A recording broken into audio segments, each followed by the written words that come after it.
kita akan melakukan crosswind landing. Ketika kita akan mendarat di sebuah landasan, kita akan mendapatkan angin direct dari samping. Pesawatnya akan geser terus. Nah, pertanyaannya, apakah crosswind landing itu berbahaya? Ayo guys, sekarang jangan lupa klik subscribe dan aktifkan loncengnya. Jangan lupa di-share ya.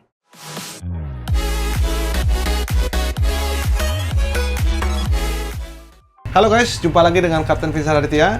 Saat ini saya lagi berada di simulator Boeing 737-800 di Flight Tech Indonesia. Pada saat ini saya ingin memberikan informasi buat kalian semua mengenai apa itu crosswind landing.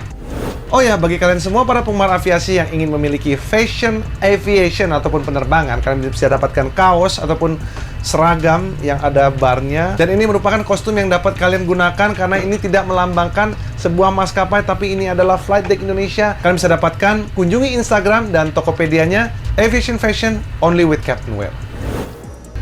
Oke guys, sekarang kita akan coba mendaratkan pesawat ini dengan 37 knot crosswind. Nah, kita bisa lihat landasan pacunya itu ada di sebelah kanan guys. Oke guys, sekarang kita sudah mendekati 1000 kaki. Kita masih on autopilot. Kita mendekati runway 25 right. Kita akan melakukan crosswind landing. Jadi sekarang posisi saya, heading saya sekarang adalah heading 235. Sedangkan track saya adalah 247. Nah, inilah apa yang terjadi ketika kita lagi crabbing nih guys. Nah, ketika kita sudah mendekati sama landasan, kita prepare untuk injak rudder searah dengan angin. Ya, rudder ke kanan, close power, terus aileron into the wind. Kayak gini. Nah, ini adalah one wheel landing. Speed break up.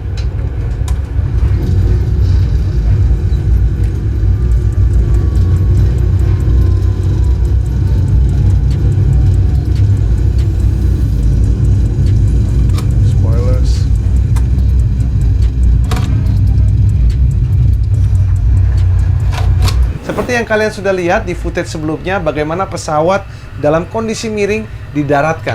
Mengapa adanya crosswind landing?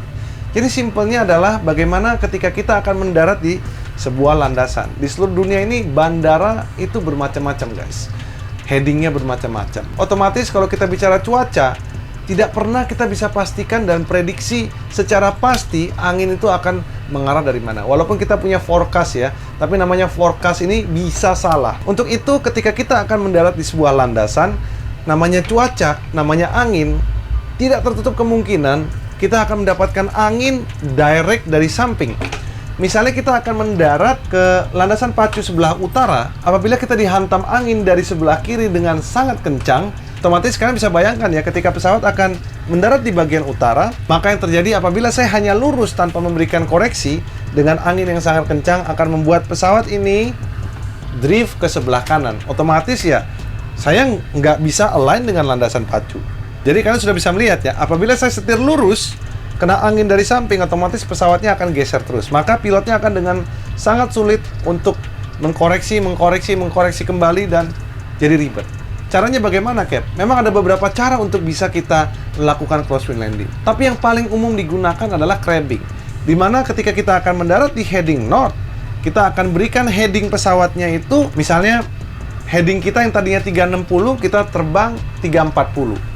Memang hidung kita menuju ke 340, tapi track kita akan mengarah ke north. Jadi itulah mengapa pesawat yang kalian lihat di footage rata-rata pada belok ke kiri ataupun ke kanan yang sangat besar. Itu menandakan angin yang sangat kuat, baik itu dari sebelah kiri ataupun sebelah kanan. Pilot harus memberikan crab angle agar pesawat bisa approach dengan track yang lurus dengan landasan pacu. Nah, biasanya pesawat akan approach dengan crabbing seperti ini hingga dia dekat dengan landasan. Ketika sudah dekat dengan landasan, sebelum dia touchdown, memang akan lebih baik ketika pesawat ini didaratkan dengan rodanya lurus. Karena ingat, roda ini dibuat untuk jalannya lurus, bukan dibuat untuk jalannya miring. Memang it's okay juga kalau kita mau mendaratkan pesawat ini dengan kondisi miring, pesawat itu memang bisa. Dan it's okay juga kita bisa mengontrol directional control ketika kita sudah ada di ground. Itu nggak salah juga. Tapi hati-hati ya, jangan sampai one wheel touch itu banknya terlalu banyak sehingga sayap itu bisa terkena landasan pacu. Maka dari itu ketika kita sudah dekat dengan landasan, kita apply right rudder, ketika kita apply right rudder, maka pesawat ini akan kembali ke posisi semula di mana dia akan mau terdrift dengan angin. Otomatis kita harus koreksi memberikan aileron ke kiri. Begitu caranya. Rudder opposite the wind and then aileron into the wind. Itulah teknik di mana kita akan melakukan crosswind landing. Penting sekali kita melakukan seperti itu agar track dan landing direction kita positif dan akurat. Jadi itulah yang dinamakan dengan crosswind landing. Nah, crosswind landing ini kita bisa lihat crab angle-nya itu semakin besar anginnya, crab angle-nya pun semakin besar. Jadi ketika kita terbang semakin ke utara, ke Jepang, ke Amerika, ke Australia, is quite normal to have wind more than 30 knots. 30 knots angin itu udah hari-hari lah. Nggak usah jauh-jauh, bahkan di Indonesia pun 25 knot, 30 knot bisa terjadi. Tapi yang ekstrim itu teman-teman dengan pesawat wide body ada yang 45 knots crosswind. Dan mereka pun bisa approach dan landing. Nah, pertanyaannya, apakah crosswind landing itu berbahaya? Kalau kita bicara bahaya atau tidak, crosswind landing itu it's a normal landing.